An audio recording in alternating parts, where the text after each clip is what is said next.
Hi, everybody. I'm Butch Stearns at the Sheraton in Boston. IMS 2011 rolls on. Day one is going to wrap up with Ben Mezrich. And Ben Mezrich joins me right now. And I just found out that you live here at the Sheraton. I do. Well, I live attached to the mall. So this is a home game for you. I am a mall dweller, which is why I'm so pale. But yes, this is a home game. I just wandered over. Now, I'm going to say this that a friend of mine said to me last week when they asked about this event, and they had no idea what it was about. And they said, well, who do you have coming?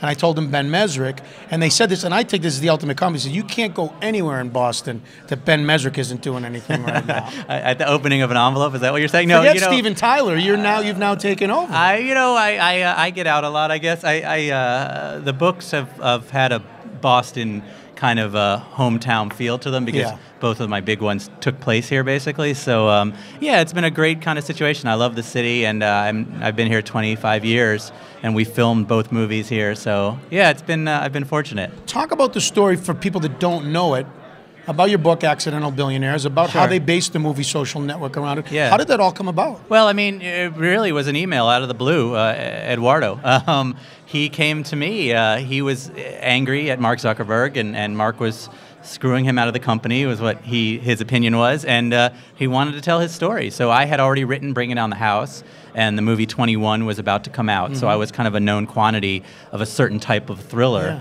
And I get 20 or 30 of these a week. I mean, every college kid who pulls off a crime or does something illegal will call me afterwards. And this was one of those random things to my website. So this was the second book you wrote?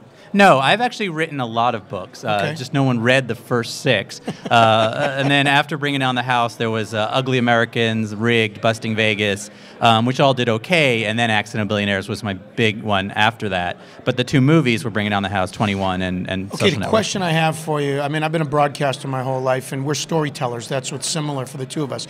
We use different weapons of choice the way we do it in general. But what did you learn that you didn't expect when you went in to write the book? You always learn something that you didn't know. I mean, I didn't know anything about Facebook, first of all. I mean, I knew nothing about, other than Mark Zuckerberg. That was the only story. No one knew who Eduardo was. He had been erased from history.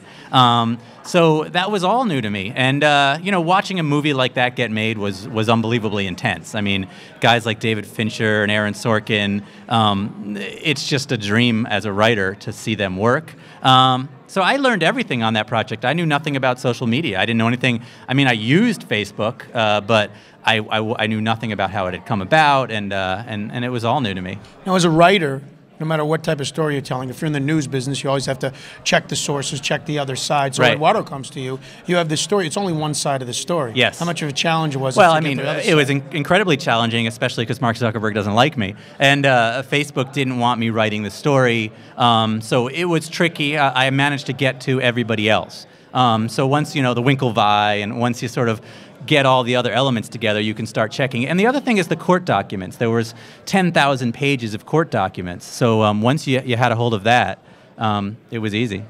The movie itself, when I watched the movie the first time, the characters that they played were phenomenal. How Parker, his name's escaping me. Justin Timberlake. Justin Timberlake, thank you. Yeah. I thought, how close was he to the true character? I thought he was perfect. When he first was cast, I had no idea what he would be like as an actor, but I thought he captured kind of that rock star Silicon Valley guy perfectly. I think Sean is starting to look more and more like Justin Timberlake now. So I feel like there really is a real, similarity between the two. Well, and it's also, what I took away from that is when you look at it, Facebook probably doesn't become Facebook without Sean Parker. Oh, no way. I mean, I think Sean was very integral in turning into what it was, yeah. Would Eduardo even admit that? That's a good question. Eduardo really doesn't like Sean Parker. Of course not. So when I was talking to Eduardo, he saw Sean as kind of a snake oil salesman, as someone who comes in wearing a cool Armani suit and twists everything up. So I'm not sure. Maybe today he has a different perspective, but at the time he was not thrilled with Sean. Well, Ben, thanks for stopping by. Thank you very much. You're going to be up on stage. I got to run up and do my MC duties. I'm really looking forward to when you speak on stage. Awesome. Thank you very much. All right, Ben. Nice to meet you. Okay. Butch Stearns, IMS 2011 with Ben Mezrich.